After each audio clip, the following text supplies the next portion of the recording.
नमस्कार मु विभूति कुमार राय आम आश्रम रे रोहिणी माँ अभिमन्यु दादा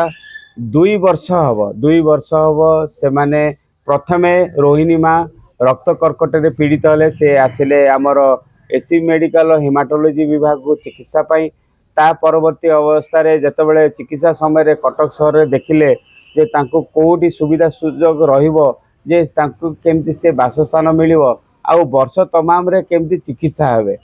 से परिस्थिति रे हमर हेमाटोलॉजी विभाग रो डाक्टर आउ कर्मकर्ता माने हमकु जानि थांती एसी मेडिकल रो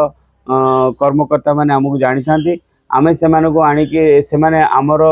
जोगाजोग नंबर दे थांती आमे तांको आनी के हम आश्रम रे निज परिवार भली रखिताउ आ तापरे सबटा बड़ कथा माँ एते कष्ट पाइचंती से समय जो केमो नियंती केमो नेला बेले जो देहर पीड़ा आउ चुट्टी उपुड़ार पीड़ा निज सौंदर्य को देखिबार पीड़ा ये गोटे मर्माहत आड़ को नहीं था कि सबुठ खुशी खबर भगवान आशीर्वाद रु दादा आउ पुओ जगा एमाने एते परिश्रम कले भगवान पाखे गुहारी होकरी माँ संपूर्ण आरोग्य होती आहरी भी आमे चाहूँ से संपूर्ण सुस्थ हो जातु यही मध्य दादांकर हठात हार्ट रो प्रॉब्लम आसिला जो हार्ट रो प्रॉब्लम आसिला दुई जन परस्पर को एते भल पाइबा एते निबिड़ भल पाइबा से कई क्या हाथ न छाड़ी एपटे माँ पीड़ित रु बाहर सेपटे दादांकर हार्ट अटैक रो परिस्थिति आसवा एवं एंजियोग्राफी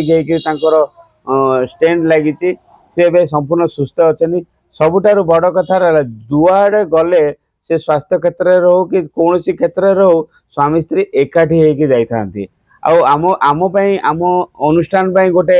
शुभ वार्ता जे स्वामी स्त्री देहरे खराब थिले भी मध्य कई क्या हाथ छाड़ी ना किंतु